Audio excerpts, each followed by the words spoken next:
In JavaScript, the array_shift method removes the first element from an array and returns it. Let's give ourselves an array. So let r equals an array with 1, 2, and 3.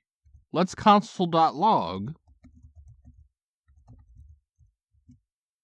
r.shift and console.log r after the call to shift.